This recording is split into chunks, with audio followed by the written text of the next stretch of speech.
Despite claims from the Epstein alliance that the war in Iran would take days to complete, as of March 19th, more than 3 weeks since the start of the conflict, the war rages on.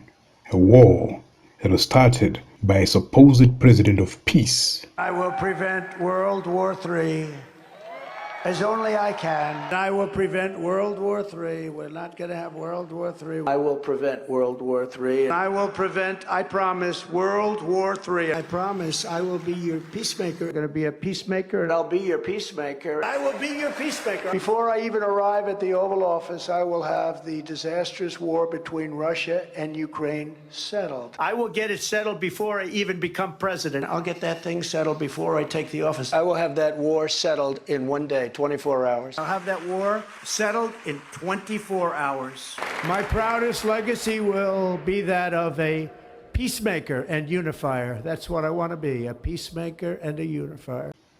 And started for a supposed noble cause and not as a distraction. Our president will start a war with Iran because he has absolutely no ability to negotiate. He's weak and he's ineffective. Yes, I believe that we will end up in a war with Iran, because I think Obama views that as politically good for him. But he's losing in swing states. I have said for a year and a half that in the end we'll end up with, somewhere before the election, we will end up in a form of war with Iran. And I think he's doing it for political reasons. Isn't it true, sir, that a friend of yours sent you 3 12-year-old females for you to sexually abuse on one of your birthdays?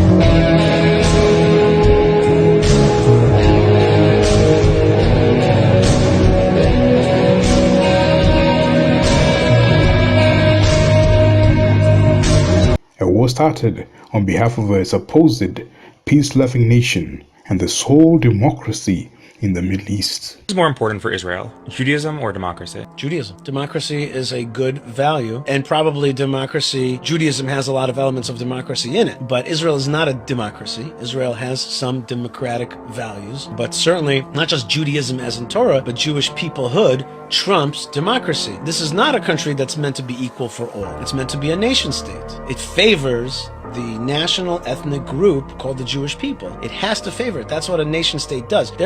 Israel is not a democracy, but they use America to install democracies around the globe. It's almost like democracy sucks and it doesn't work. It makes a country weak, and Israel knows that, so they want everybody else to be a democracy, and they themselves will have an ethno-state. I feel like that's kind of what Israel is doing. I don't know, am I crazy? Have you guys noticed this? Did you ever wonder why the Jews are such great proponents of democracy?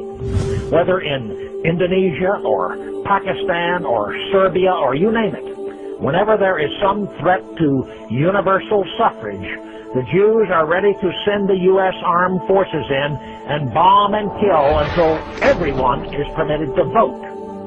Why is that? The appeal of mass democracy lies in the fact that in essentially every country in the world today, the number of persons unable to think for themselves is substantially higher than the number able to make independent decisions. You know, anti-Semites like to say that Jews control the world. Well, let me tell you a little secret. In many ways they do, because our influence is beyond any type of rational understanding.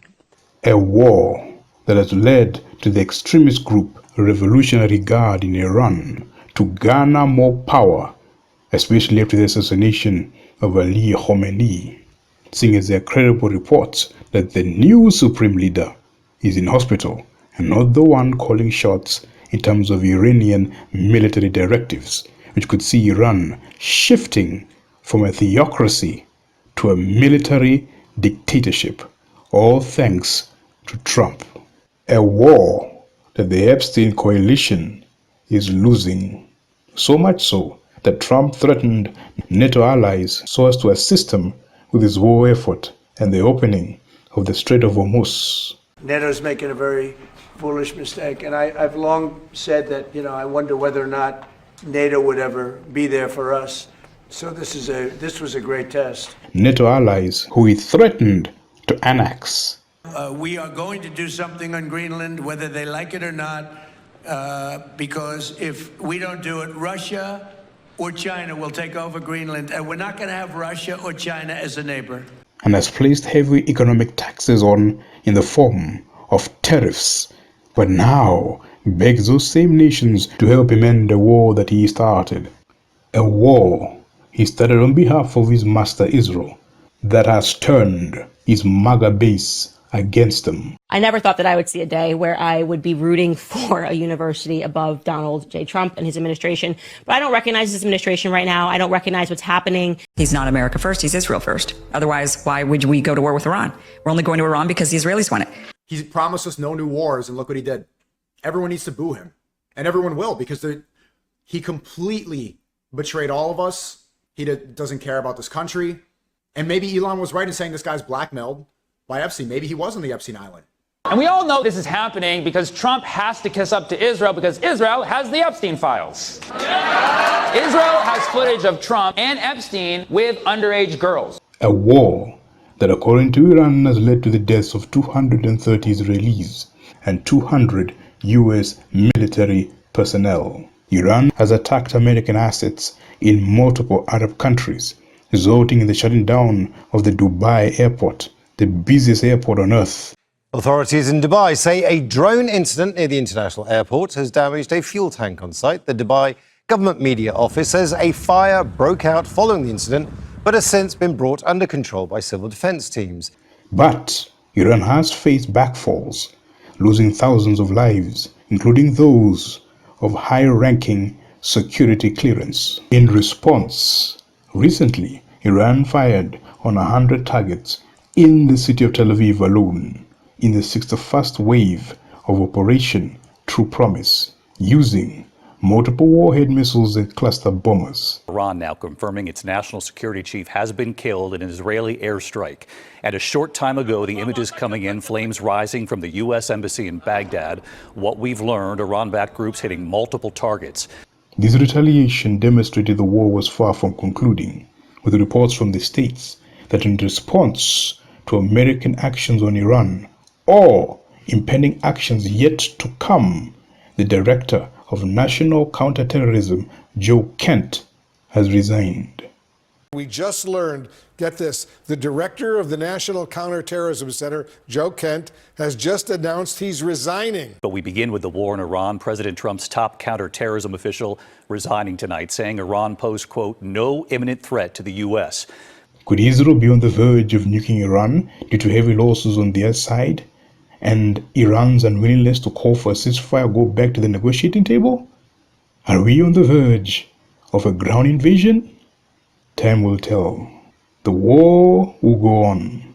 A war started by Trump on behalf of Israel so as to distract the public from the Epstein scandal and Trump's impending third and final impeachment after the mid-term elections.